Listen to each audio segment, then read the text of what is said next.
Well, hi there. This is Ron Rogers, and for those of you who are watching the ongoing saga of the 310 annual, well, let me bring you up to speed here. The annual is technically done, but I got a couple of issues here. Now, kind of funny things, with this nice analyzer, I can tell if there's an issue with the engine. And on this left engine, there's my nice new alternator, by the way. On this left engine, when I get down at an idle of 1,000 RPM, the number 5 cylinder just stops firing, essentially. The EGT drops off. That's kind of strange. So they got to look at that.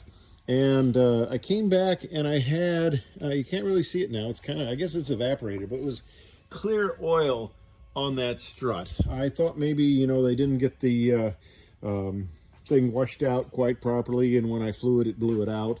But that would have probably been a little more dirty oil. Although these engines have been wonderful. They're factory remans. They've got about 1,100 hours on them, and they have virtually never leaked oil. I get just a little bit blow by on the well, blow by isn't the right word. I get a little bit of oil on the it collects here on the wheel door there because it sticks out in the airstream a little bit, so you'll get a little bit of dirt there. But typically it doesn't amount to anything, and this thing doesn't use oil at all. And this engine, the left engine, it has the number 6 cylinder that around 1,000 RPM stops firing.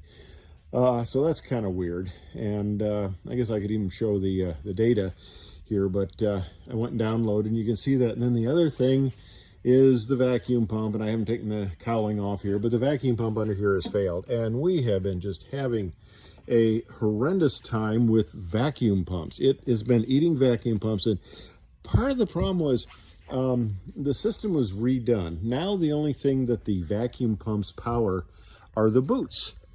And they do a very nice job on it, 2 real big vacuum pumps, but it used to power the instruments. And the mechanics think it was not plumbed properly when they essentially took out all the vacuum instruments, because everything's electronic in there now. There are no vacuum instruments of any sort. So the only round gauges I have in the airplane are for the vacuum system and the oxygen pressure. So those are the 2 last issues. It's July 5th right now. The annual is essentially done. The airplane's flyable. It's legal and stuff, but it's got just a few little carry-on things.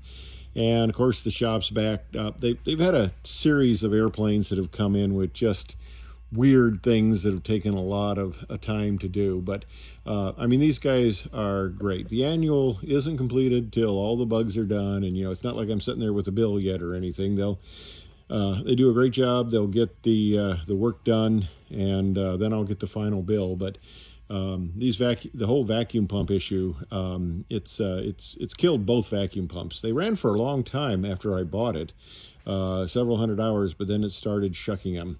And this latest one, I don't think it ran for more than like 10 hours before it went, which is very unusual.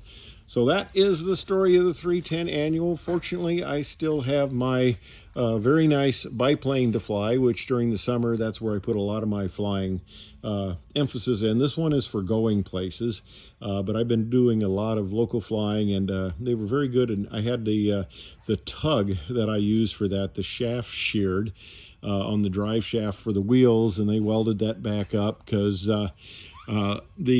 it's a modified snowblower of all things I use for a tug, and it is so old that I can find the parts manual, but they say this part's not available, and that doesn't do you a lot of good, of course. So anyway, that is the ongoing saga of the 310 annual. Hope you enjoyed the update.